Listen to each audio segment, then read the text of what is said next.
There is no destination, only transformation.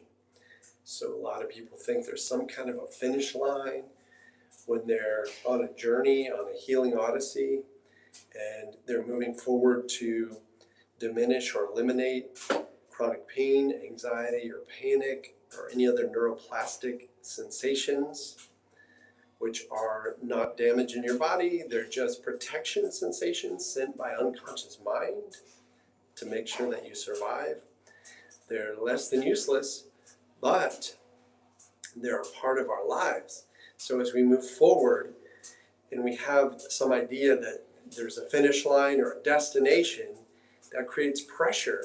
It creates pressure to get better faster, or it creates this idea that once you reach some mythological point, that there won't be any other situations where you're going to need to use the transformation that you've gone through in healing the chronic pain or anxiety to move forward in life. There will always be challenges in life or in these bodies. There are always going to be sensations. Unconscious mind might decide to send you a different sensation at some point, even when you're recovered, and you're going to have the skills and mindset to realize that this is a transformation. It's another point where you can tune your guitar, or you can have a little workout or an opportunity to revisit the techniques and practices you used to recover in the first place. So that's my message. It's kind of like working out or tuning a guitar. You don't reach some point, you go to the gym, you reach the point, you check out the scale, you look in the mirror and you're like, I'm done. That doesn't happen. You return, you practice, you lift, you strengthen, you keep that strength, you keep that mobility. And the same thing when you recover from chronic pain, anxiety, or panic.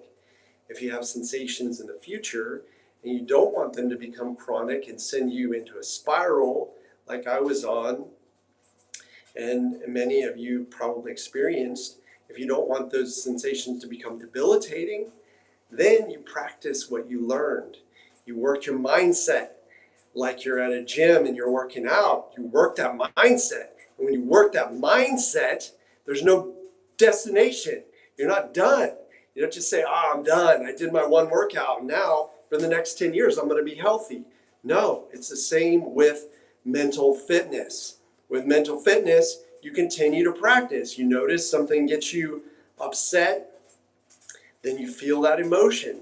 You don't vomit it on people around you. You just feel it. You get angry. You're like, yeah, okay, I'm angry. I'm going to close my eyes a moment. I'm going to feel that anger. It's okay for the anger to pass through me.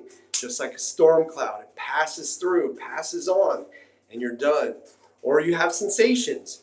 Maybe you're working out and you do a really strong workout and your unconscious mind thinks, I want to make sure he or she doesn't do that again. That seemed like really intense, so I'm going to send some pain. Well, what do you do with that pain? You work through it. You talk through it.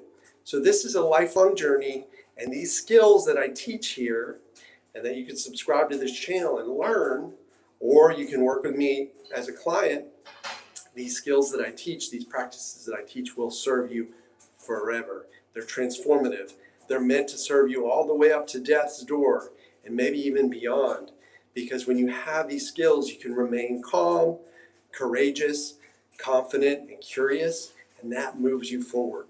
So hopefully you got some value today. Give me a thumbs up, give me a subscribe, and I'll see you in the next video. Thanks for watching. My website is healingwolfcoaching.com. Check it out.